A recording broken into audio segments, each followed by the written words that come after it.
Hello, I'm Relojo-Howell. I'm the founder of PsychoEducation, and this is my presentation for this conference.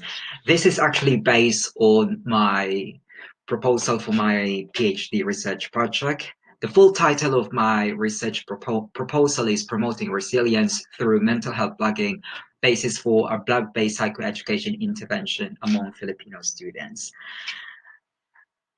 So my research aims to explore the efficacy of promoting resilience through mental health blogging. The fundamental aim of this proposal is to address suicidal behavior among Filipino adolescents. This is hinged on previous findings that resilience can improve anxiety and depressive symptoms, which are linked to suicidal behavior.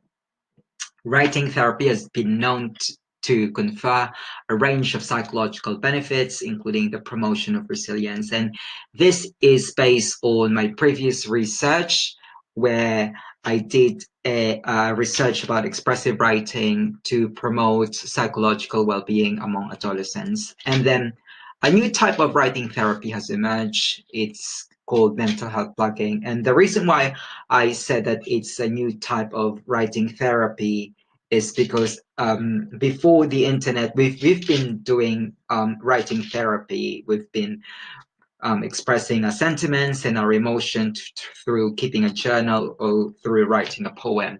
But with the advent of the internet, the same act is being publicized. We put that on blogs, we put that on social media. So it's kind of a new writing therapy, but on a modern platform.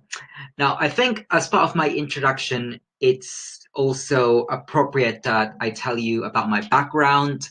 So basically, I ran a website called PsychoEducation, www.psychoeducation.org. And before launching PsychoEducation in 2014, writing has always been part of my lifestyle.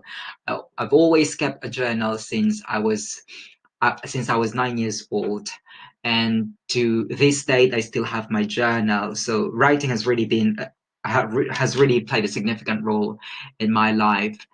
And so when I had the opportunity to explore this during my MSc, I really wanted to do a research which explores the efficacy of writing therapy as an intervention in order to improve psychological well-being. And for my research project, I was trying to find out whether writing therapy could be used to improve perceptions of body image.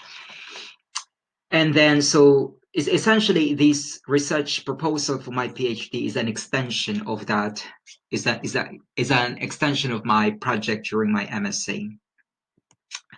Now, I'll just give you a bit of a background because for my research proposal, I'm not focusing on body image anymore. I'm focusing on suicidal behavior. So I'll just give you a bit of a snapshot of what I found from the past literature. So 46% of suicide cases in the Philippines are from individuals aged 10 to 35. Male suicide increased from 0.23 to 3.59 per 100,000 between 1984 and 2005. And then female suicide increased from 0.12 to 1.09 per 100,000 between 1984 and 2005. In the UK, people die of suicide at 10.1 per 100,000, although it seems that cases in the Philippines is relatively less serious compared to developing country. The overall rate in Philippines is 3.7 per 100,000. If you're going to compare that to other developing countries such as Syria, the case is 3.2 per 100,000, and then Algeria 3.1, Indonesia 3.0, Guatemala 2.7, and then Pakistan at 2.5. So you can see that the case in Philippines is slightly higher in comparison to countries which has relatively the same economic status. Now, as a result of this, most of the cases in relation to suicide intervention is predominantly focused on developed countries. However, there seems to be a problem with this because, according to literature, lifetime prevalence of suicidal ideation and suicide attempt in ASEAN countries was 11.7 and 2.4% respectively. ASEAN countries is an organization of Southeast Asian nations. And the data from many developing countries is lacking. And then according to a research carried out in 2014, adolescents in developing countries need tailored suicide interventions. So what's the theoretical framework of my research? Anxiety and depressive symptoms are associated with suicidal behavior. Resilience is predictive of anxiety and depressive symptoms. Research suggests that resilience acts as a protective factor in developing anxiety and depressive symptoms. Now, what do I mean by resilience? Resilience is our ability to bounce back, it's our ability to flourish and to thrive after a traumatic life event. Say, for instance, a pandemic or death in the family or loss of employment, and we're still able to bounce back. So that's what I mean by resilience. So to illustrate this, resilience, your level of resilience is linked to you having anxiety and depressive symptoms, which in turn influences your suicidal behavior. So let's say you have higher level of resilience, you're less likely to suffer from anxiety and depressive symptoms, and you're less likely to have suicidal behavior. So the idea is that if we can improve the resilience, therefore we can prevent suicidal behavior. And so my chosen intervention would be blogging. And the reason why I chose that is because I've been blogging for over 16 years now. I started blogging as a personal blogger. When I say personal blogger, basically I just express myself, my opinions, because when I was on my 20s, I was quite political, so I expressed that through blogs. But later on, I moved into running a travel blog, because later on, still when I was on my 20s, I was a solo traveler. I go to different countries in Southeast Asia on my own, and I kind of chronicle my experiences, giving tips and sharing my experiences to other travelers. And then in 2013, I came here in the UK to do a research project. So I decided to transform my travel blog into a mental health blog. So that's how I ended up creating my platform, PsychRich.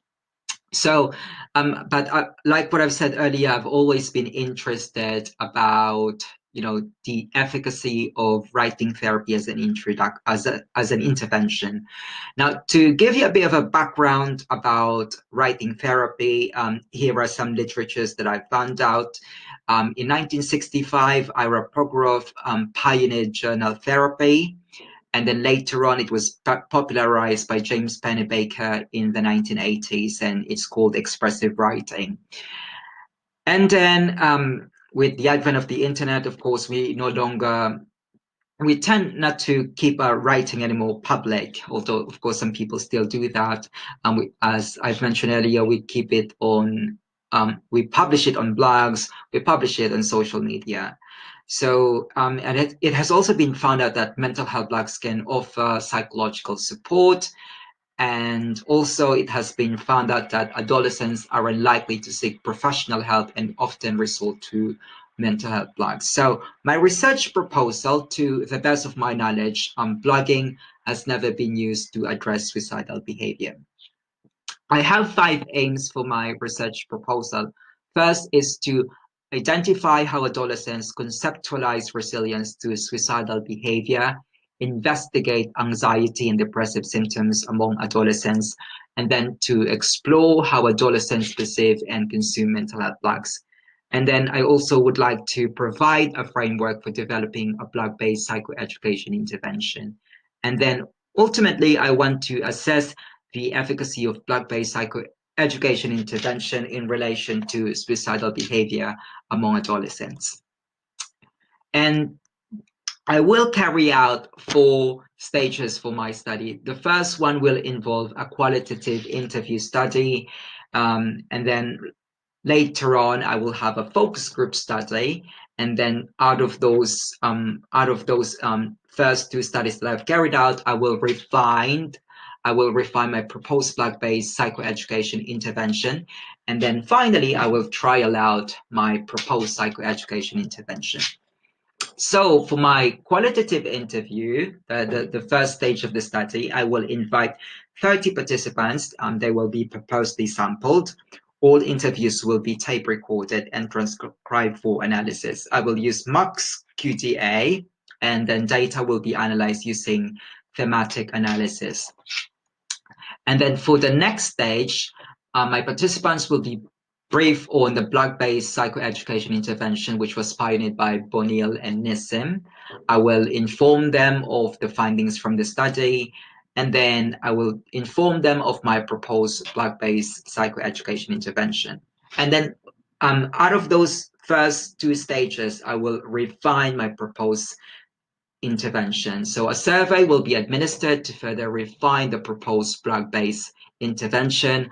A total of 10 participants will be invited to participate in interviews, and then their responses, similar to the earlier stages of the study, it will also be analyzed using thematic analysis. And finally, I will trial out a Prague-based psychoeducation intervention. The refined proposed intervention will be trialed from a different cohort of university students. It will follow Bonil, Nissim, and Barak's work, which was done in 2013. And then results will be investigated, whether participants maintaining blog significantly improve on all measures. And then a follow-up evaluation will also be in place. Now, I will be using 3 instruments. The first one would be Adolescent Resilience Questionnaire. It has a good reliability of 0.89. And then to assess the levels of depression and anxiety, I will use the DAS-21.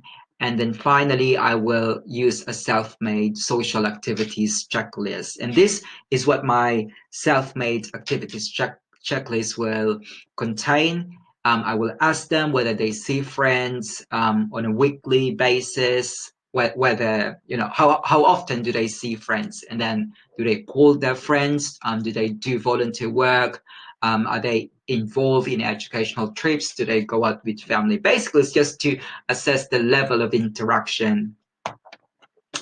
So I have 3 implications that I have in mind for my research proposal. First is that I want to pioneer a Prague-based psychoeducation intervention to address suicidal behavior, and then build upon previous works on ways to promote resilience among adolescents. And then I want to form a comparative work for future research on Prague-based intervention. Yeah. So in a nutshell, these are the key takeaway of my research proposal. We know, based from previous literature, that adolescents consume mental health blogs. So can we actually use mental health blogging as an effective intervention for suicidal behavior? Again, this is still a proposal, and I would be delighted to collaborate with any parties who's interested. And of course, as soon as I already have the data for my research, then I'll be glad to share it to you in the future. And you can always get in touch with me. My website is displayed on the screen. And thanks for listening.